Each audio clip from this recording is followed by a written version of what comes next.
Hello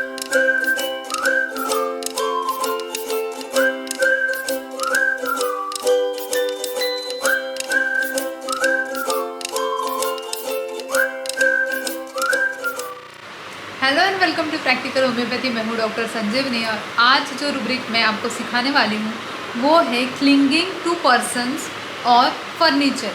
देखिए ये rubric, ये जो वीडियो है अंत तक, एंड तक कंप्लीट देखिए, क्योंकि इसमें बहुत सारे अलग अलग एस्पेक्ट्स हैं। बहुत सारे लोग सिर्फ बच्चों में ये रूब्रिक यूज़ करते हैं, पर मैं आपको एंड में बताऊँगी कि what is the difference between applying this rubric for kid and between applying this rubric for elders. Okay, this is I am holding a book, this is holding. There is a difference between holding and clinging. In holding you just hold. I am holding my hand, it is holding. I am holding my book, I am clinging to my book. This is clinging, this is clinging. What is clinging? Clinging always happens because of fear in the background. Okay, holding happens just like that. If you want, I am holding this because of a purpose, because I want what rubric I am telling you, or whether there are sub rubrics, I want to give you information. That's why I am holding this book in my hand with my handwritten notes. Okay, but if something happens right now in front of me, if a tiger comes, I get terrified.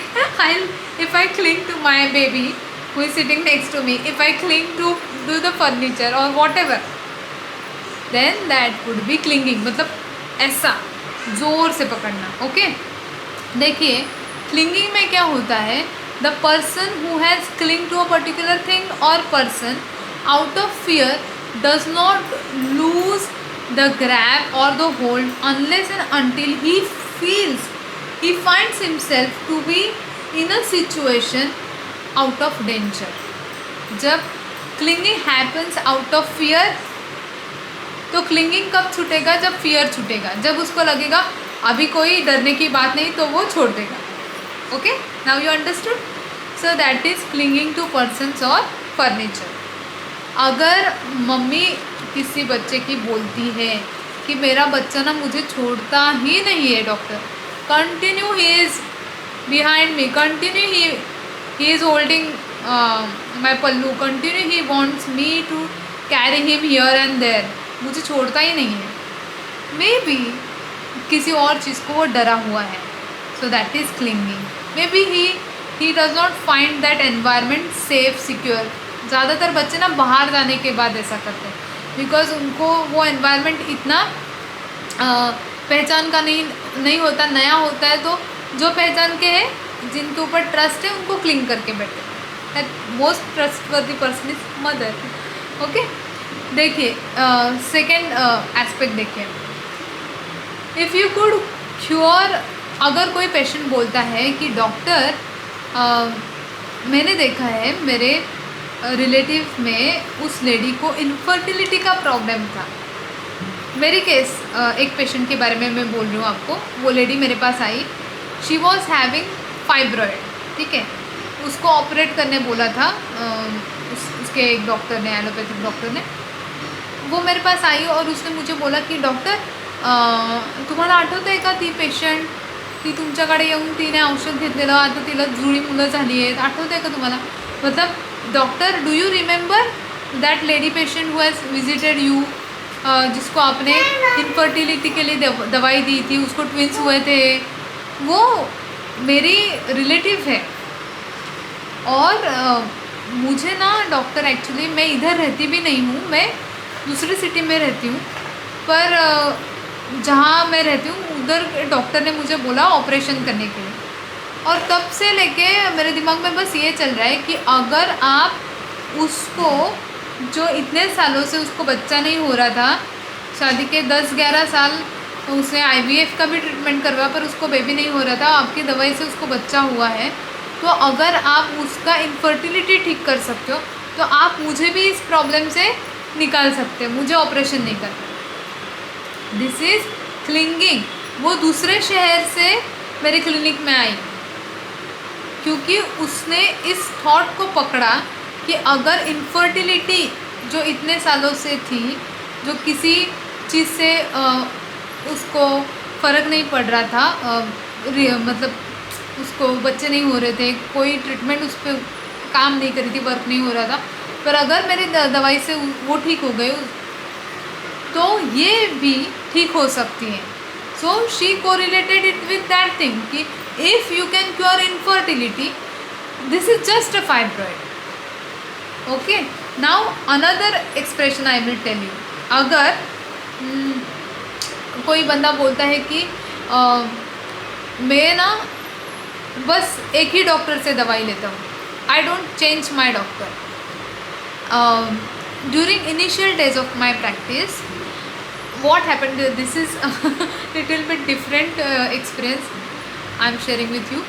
जब मैंने शुरुआती के मेरे नए नए दिन थे practice के मेरे, तब मैंने जब मेरा सेटअप शुरू किया था, क्लिनिक शुरू किया था, एक्चुअली उसी टाइम पे एक सीनियर डॉक्टर जो है उसी सिटी के थोड़ा सा दूर रहने वाले, बहुत एजेड थे, वो गुज़र गए थे. ठीक है, और उनके सारे पेशेंट्स वो मेरे पास आ रहे थे. एंड मुझे नहीं पता था कि that is the reason why people are coming, because I was very new. लोग मुझे नहीं पहचानते थे तब. ठीक है, नई नई शुरुआत थी मेरी प्रैक्टिस की.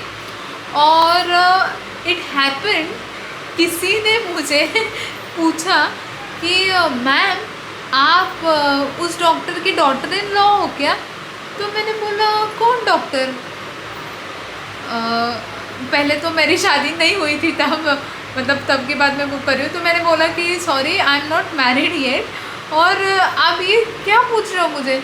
तो उस लेडी ने मुझे बोला कि मैम मैं ऐसे ऐसे डॉक्टर के पास ट्रीटमेंट दे रही थी, he was very aged and he passed away. एक छोटी डॉटर इन लॉ है, तो वो ना हमें नहीं पता कि वो डॉक्टर है या नहीं, पर वो आपके जैसे दिखती है. तो we thought that you are his daughter in law. तो I asked and confirm that is that the reason that you are coming to take treatment from me, कि आपको लग रहा है कि मैं वो हूँ इसलिए तो ट्रीटमेंट नहीं ले रहे मुझसे. तो उन्होंने कहा कि नहीं, ऐसा नहीं है, we are taking treatment because this is homeopathic clinic. So people wanted to cling to homeopath. इसलिए वो मेरे पास आ रहे थे, क्योंकि वो डॉक्टर अभी नहीं थे, तो इसलिए होम्योपैथी की ही प्रैक्टिस करने वाला कोई था चाहिए था, इसलिए वो मेरे पास आ रहे थे. So that is clinging. They have cling to homeopathy and homeopath. Okay, ये बताने के लिए मैंने आपके साथ वो शेयर किया.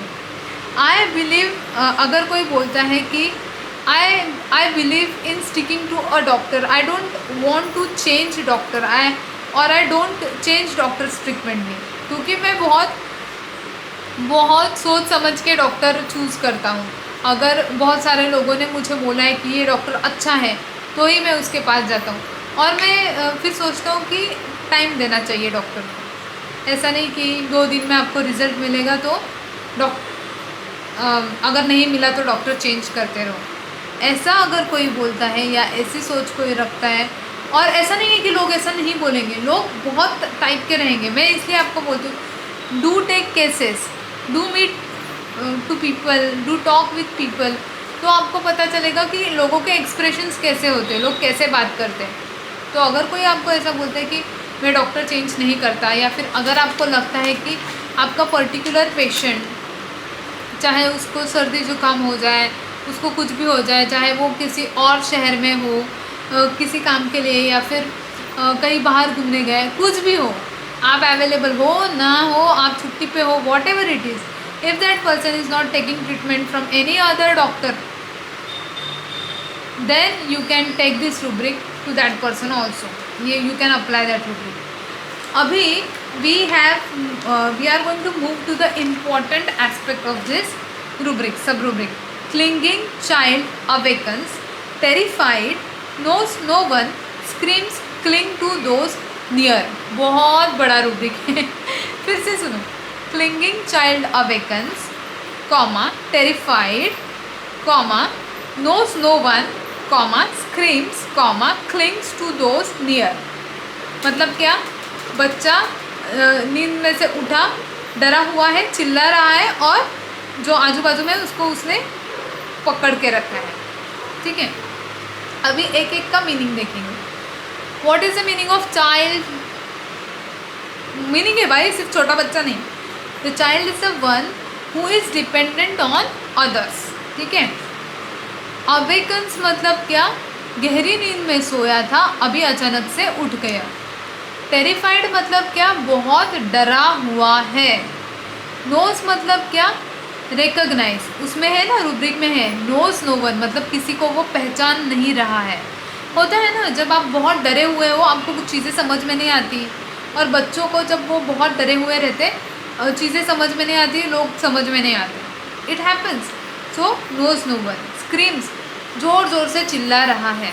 Okay, so while asleep, if a baby wakes up, screams, and if you find he is terrified, he is not understanding what he is doing, and he is holding your hand or he is holding something, then you can directly apply this rubric.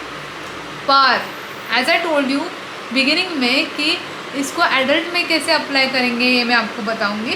तो देखो, अगर किसी इंसान के साथ कोई दुर्घटना हुई है, किसी इंसान ने कोई बहुत डरावना इंसिडेंट फेस किया है, तो बहुत बार ऐसा होता है that people are not able to forget that strong incident, that strong impact that incident has left on them।